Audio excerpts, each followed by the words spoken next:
Ladies and gentlemen, welcome back to Driven Wild. Today we are talking about, is catering dying on gig apps? For a long time, catering was seen as the holy grail of gig work. Bigger payouts, less chaos, fewer trips, better customers. If you had access to catering on any platform, you were in a completely different lane than the average driver. Over the past year, really past few years, something's shifted. The landscape of catering on the major gig platforms has started to change. And if you've been working consistently, you probably felt it too. Catering isn't dead, but it's definitely not the guaranteed gold mine it was once. So in this video, we are talking about what's changed on these platforms and in the catering gig economy, how it actually is and why it matters to drivers, and everything in between. But before we do that, let's go over a quick disclaimer. The content of this video does not contain, is never intended to be, legal, business, financial, tax, or health advice of any kind. This video is for entertainment purposes only. It is advised that you conduct your own research and consult qualified professionals before applying anything you find online. I also want to be clear that everything that we're going to be going over is very market to market and case by case. What applies to me and my market may not apply to you. Also, I do want to make it clear that the primary focus on this video is going to be catering apps that primarily focus on ezCater orders or catering orders in general, not so much the everything platforms that DoorDash, Uber Eats, and Grubhub are. But that said, that doesn't exclude them. That's just not the primary focus. Volume and consistency are dropping. Catering used to be a steady stream of large, well-paying orders, regular lunch runs for corporate clients, big weekend events, repeat customers. It wasn't just profitable, it was reliable. Lately though, many drivers are reporting the same pattern. Fewer quality catering offers. While orders still exist, the payouts often don't match the time commitment or the service standards expected of catering. Many runs now pay the same, sometimes even less, than that of what a driver could be doing with efficient on-demand deliveries, like 1 or 2 at a time. For most experienced drivers, it simply isn't worth scheduling extra time or holding themselves to the higher catering standards for such weak compensation. One of the biggest reasons for this is oversaturation. Platforms have loosened their catering access requirements, allowing for far more drivers in the pool. Where catering used to be this specialized tier, now is more of a crowded room for drivers all waiting for the same limited supply. And not to mention how there used to be a tier system for higher quality drivers to get more orders. They don't have that anymore. Or at least they don't have that on every platform anymore. DeliverThat used to have that. They did away with it. Zifty used to have that. If they did away with it, they didn't make it clear enough, but still, it just feels like instead of having a way for you to separate yourself from the crowd, they just shoved you back into the crowd. And on top of that, some restaurants have started moving away from using gig apps for catering altogether, either bringing deliveries in-house or working with dedicated third-party logistics, and that means fewer larger orders flowing through the apps to begin with. The platforms themselves are shifting. And it's not just volume either. It's the way these apps are treating catering. In the past, catering came with better base pay, priority dispatch, sometimes specialized support. It felt like a distinct category, but now more and more catering jobs are being treated like standard orders. Base pay isn't much higher than normal if it exists at all. Depending on the platform, there may be no true base pay for catering. Some apps simply forward the tip as the total payout, or others use a flat $5 fee. And on certain platforms, they used to cut us a little bit of the actual commission rate, but that's not happening anymore. And some just have a general minimum, like you will never get less than a $20 order, but ezCater's minimum tip is $10. So therefore they have to add $10 to make it minimum. But seeing anything beyond that is becoming more and more rare. The days of reliably high base catering payouts are mostly gone. Priority or preferred driver programs aren't what they used to be, even if they existed in a meaningful way to begin with, and they have. On many platforms, these programs have either been quietly restricted, watered down, down or removed entirely. And they are no longer a guarantee for consistent work. In some cases, their removal has even led to bot problems and an unrealistic level of competition, where drivers are forced to stare at blank screens waiting for orders to drop. Many platforms have also rolled out exclusive offers, which are marketed like perks but often don't live up to their name. Low quality orders disguised as special opportunities to nudge drivers into taking undesirable work, or time-gated windows where you're the only one who could see an order, but for only a few minutes, forcing you to constantly monitor the app to avoid missing anything of value. But the biggest shift isn't in driver perks, it's who's in control of those orders. Many restaurants are starting to handle their higher value catering orders in-house and cutting out the middlemen entirely. Instead of relying on gig platforms for these larger payouts, restaurants are using their own staff or private delivery contractors to keep the full profit. Pollo Tropical on DeliverThat is a great example of this, to where they constantly get direct contract orders via DeliverThat, and what ends up happening is you have a bunch of drivers scheduling out their time to be on those platforms, and at the very last minute, whether it's the last minute to actually pick up the order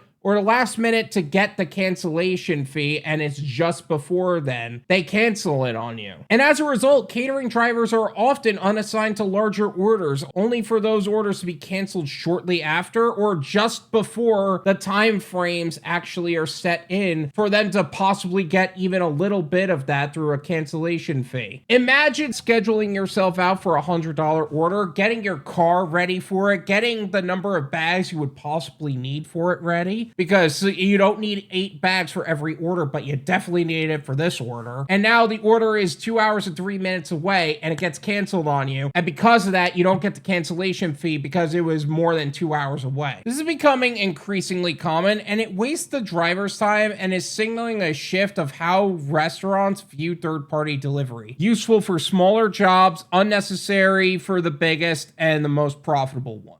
Which, to be fair, is understandable, but also changes our position entirely. Now I can't schedule out that nice order because I don't know if it's actually going to stay with me or not. At least if it's ezCater, they'll hold you accountable to that. If it's direct contract, they may not be so lenient or even care at the end of the day. After all, they're still getting their payouts. Why should they care? Meanwhile, platforms are responding by trying to get deeper into the restaurants themselves. Many are focusing on becoming the web host and direct POS integrator, positioning themselves as the order infrastructure rather than just a delivery service provider. And this way, they still get a small cut of the transaction without relying on gig drivers to complete it, which is less money, but also a lot less liability on their end. The shift in control means fewer true catering opportunities for drivers, not necessarily because the demand is gone, but because the apps and restaurants are cutting us out of the loop. Customer and client behavior has changed too. The driver-customer dynamic for catering isn't what it used to be either. Businesses are tightening budgets, and tips that were once generous are starting to flatten out. A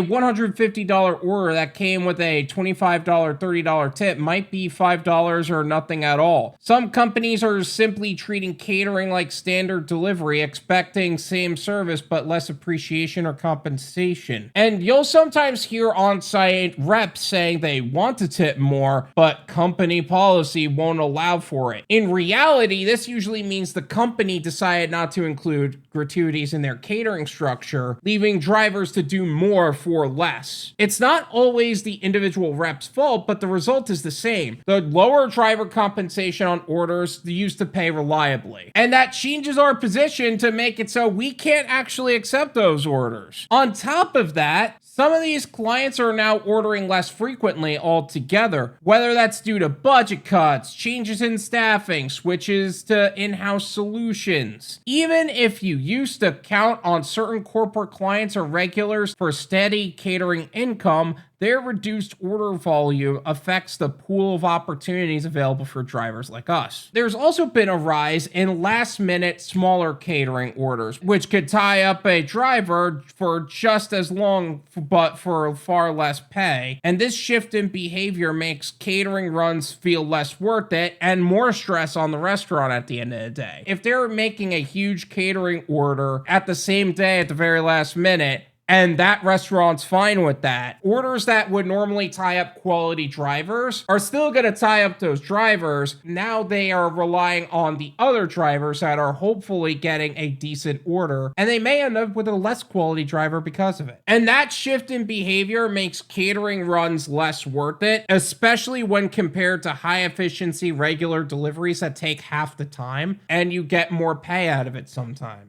What this means for drivers: none of this means that catering is over. Let me be clear about that. There are still good orders out there, but it does mean that treating catering as a cornerstone of income, the way that drivers once did, is not as reliable anymore. Catering has always worked best as a staple to a broader gig portfolio, ideally across multiple apps rather than a primary source. Drivers who succeed in this environment are the ones who adapt. They don't depend solely on one or a couple of catering apps to make their day. They know how to multi-app smartly to fill in the gaps. They understand which catering runs are worth their time and which aren't. They diversify their gig portfolio and mix platforms and income streams rather than relying on a single one to stay afloat. They treat the gig economy as an income bridge to what would be a long-term goal, not the goal. They use it to fund, build, or transition into longer term goals that will sustain their income independent of their activity. And having that clear exit strategy is essential, whether that's moving towards traditional business ownership, specialized contracting, or another professional path entirely. The drivers who think ahead won't be left scrambling when these shifts become more pronounced. This is exactly why I created the Build Your Own Delivery Service Provider course, or more appropriately, I had collaborated with high-level professionals with the necessary experience to create a step-by-step guide to create a six-figure earning business in as little as 90 days. This course will guide you to create your own business entity and foundation, methods to source restaurants and drivers with game-changing opportunities, work with top-of-the-line seamless technology and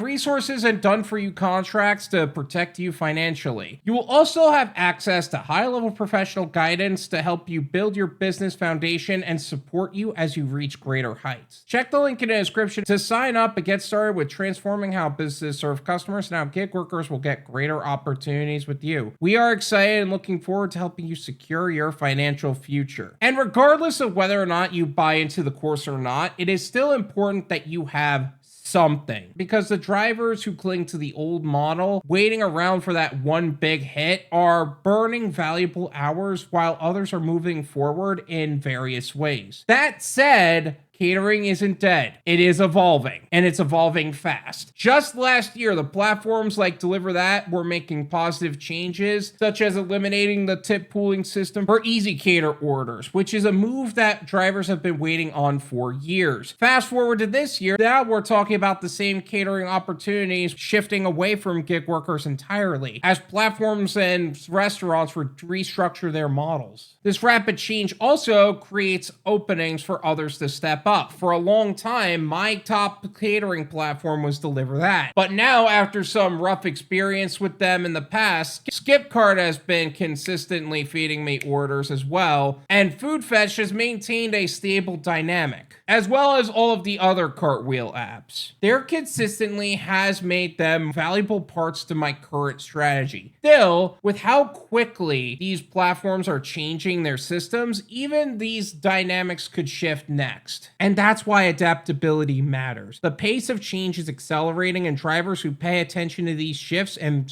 pivot strategically are going to be the ones that come out ahead. By treating catering as one lane in a broader strategy, instead of relying on it as the main engine, you put yourself in a position to grow with the industry, not to get left behind. And if you've noticed a catering shift in your market, share your experience in the comments. I'd love to hear about it. The patterns are going to differ from city to city, but the momentum of change is undeniable. Thank you guys so much for watching. I really appreciate it. Make sure you hit the like button, subscribe. Make sure to check out my website, drivenwild.com, if you would like to learn more about some of the services, opportunities, and gig platforms we have talked about in the past and are offering the gig workers today. If you want to stay on the cutting edge of what's happening in the gig economy today and be in the know of what most people are talking about, make sure to check out our new channel, the Gone Wild Live Clips and Podcast, where we take the live streams we hold on Thursdays at 9 p.m. Eastern Standard Time and cut them down to more digestible clips and have them posted there. Also, check out my Patreon for more exclusive clips, full-length live stream replays, and other membership perks for self-employed individuals who want to grow and scale their business. Once again, thank you guys so much for watching.